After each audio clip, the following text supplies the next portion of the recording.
योग। अगर आप ब्रह्मचर्य का पालन करना चाहते हैं तो इसे सुनने से बहुत बल मिलेगा।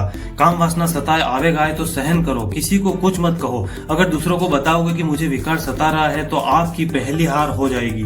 बाहर से मुस्कुराते रहें, भीतर से सहन करें। सहन करने का सामर्थ्य स्वीकृति में आता है। जब किसी का एक्सीडेंट होता है, पैर टूटता है तो ऑपरेशन करवाना ही पड़ता है, उसे स्वीकार करना ही पड़ता है। कईयों के हाथ कटे होते हैं, वह भी उसे स्वीकार लेता है तो बड़े मजे से जीता है। स्वीकृति में बड़ी शक्ति है, इसलिए स्वीकार करें कि विषय विकारों से सुख लेने की आवश्यकता नहीं है, क्योंकि हम स्वयं सुख के समुद्र हैं। परंतु कुसंग से बचकर रहना आवश्यक है। दृश्य नहीं देखे, कामुक वार्ता नहीं सुने, मन से युद्ध करना सीखो।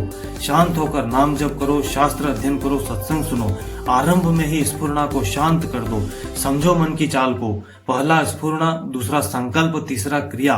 स्फुरना तरंग की तरह होती है, संकल्प समुद्र की तरह होता है। अतः स्फुरना हो कि वह दृश्य देखना है, उस व्यक्ति के पास जाना है, वह क्रिया करनी है। तब हमें शांत रहना है, कुछ देखना नहीं है, किसी के पास जाना नहीं है, कोई क्रिया नहीं करना है। नाम जब सत्संग करें तो वह थोड़ा जलाएगा, फिर स्फुरना शांत हो जाएगी। एक दिन ऐसा आएगा कि स्फुरना भी हमेशा के लिए शांत हो जाएगी।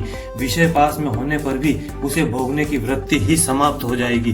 भारत के विद्यार्थी, ब्रह्मचर्य की आग लगाकर बन जा तू शक्तिमान। समय बहुत बीत चुका है, अब खुद को तू पहचान। पहले हो चुकी गलतियों को आज तुम स्वीकार करो। आत्मनिरीक्षण करके उनमें फिर से सुधार करो। हस्त मैथुन की गंदी आदत को आज से त्यागो तुम। त्रिबंध युक्त प्राणायाम करने से दूर मत भागो तुम। 10 गुना तेजी से ब्रह्मचर्य नाश की तब होगी भरपाई, जब 8 प्रकार की गलतियों से खुद को बचा पाएगा मेरे भाई। वीर्यनाश के कारण हुए मानसिक रोगों को जान लीजिए, दूर होगा अनुशासित दिनचर्या से, बात यह मान लीजिए। ऊंचा लक्ष्य पाने के लिए दिल में जगा तूफान। ब्रह्मचर्य की आग लगाकर बन जा तू शक्तिमान। 1 वर्ष तक ब्रह्मचर्य पालन करने का जो साहस बढ़ता है, चमत्कारी अनुभव होते हैं, उसका चेहरा भी निखरता है। जिस विद्यार्थी को अखंड ब्रह्मचर्य का जब विचार आया, तब मिटने लगेगा असफलता एवं दुखों का घना साया। ब्रह्मचर्य के अद्भुत फायदों को पाने की ठान लीजिए। ब्रह्मचर्य नष्ट करने के नुकसान को पहचान लीजिए। जब काम वासना सताए तो मन में बहुत अखड़ता है, जो इस तपन को सहता है वही ईश्वर में ठहरता है। अब उठो, जागो और लक्ष्य को प्राप्त करो हे नौजवान। ब्रह्मचर्य की आग लगाकर बन जा तू शक्तिमान। अगर वासना गिरा देती है तुझे बार बार, जब सत्संग का सहारा लेकर उठ तू हर बार। स्त्री पुरुष आकर्षण है कैसी विचित्र माया, जिसने पाई शिक्षा संयम की उसने इसे ठुकराया। कामोत्तेजना का जड़ से नाश करने की जिसने ठानी है, गंभीर आध्यात्मिक साधना उसे निरंतर अपनानी है। पहले गलतियां हो गई, अब ब्रह्मचर्य का पालन कैसे करें? यदि संयम से चलोगे तो इसी जीवन में स्वस्थ, सुखी, शांत और बलवान रहोगे और अंत में ईश्वर भी स्वीकार कर लेंगे। वीर्य बहुत बड़ी जीवनी शक्ति है, इसे शरीर से बाहर निकालने पर दुख, संताप, अशांति बढ़ती चली जाएगी। ब्रह्मचर्य पालन करने के लिए सत्संग नित्य सुनना जरूरी है। खूब अधिक गर्म जल से स्नान एवं गर्म भोजन नहीं करना चाहिए, इससे शरीर कमजोर होता है। भोजन के बाद स्नान नहीं करना चाहिए। सादा सरल जीवन अपनाएं। जो हो चुका वह बीत गया, बीती ताही बिसार दे, आगे की सुधि ले।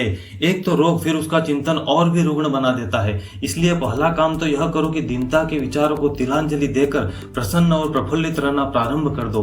पीछे कितना वीर्यनाश हो चुका है उसकी चिंता छोड़कर अब कैसे वीर्य रक्षण हो सके उसके लिए उपाय करने हेतु कमर कस लो। आखिर कैसे हस्त मैथुन से सर्वनाश हो जाता है? इस महारोग का आना सहज है, पर इससे पिंड छुड़ा लेना बहुत कठिन है। किसी भी डॉक्टर की या दवा की सामर्थ्य नहीं है जो इसे छुड़ा सके।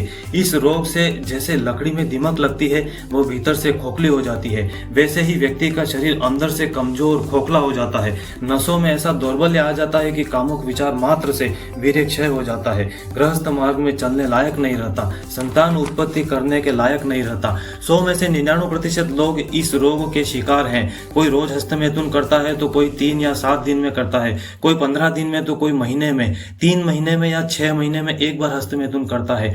मात्र 1% लोग ही ईश्वर की कृपा से इस रोग से बच पाते हैं। इस घोर कलयुग के वातावरण में कोरोना से भी खतरनाक इस रोग ने सबको जकड़ रखा है। इस वीडियो में दिए गए 5 रहस्य अगर आप जीवन में इम्प्लीमेंट करते हैं तो आप इस रोग को, बुरी आदत को मिटा सकते हैं। इस बुरी आदत को केवल आपकी स्वीकृति, सत्संग, जप, स्वाध्याय, भगवत कृपा ही छुड़ा सकती है। एक बार यह रोग लग गया तो जीवन भर मिटना बहुत मुश्किल है। केवल सद्गुरु कृपा से, कठोर अनुशासन से इसे मिटा सकते हैं। बड़े बड़े महारथी भी इससे छुटकारा नहीं पा सकते। इसलिए छोटे बच्चों को, बच्चियों को, किशोरों को, युवाओं को खूब सावधान रहना चाहिए।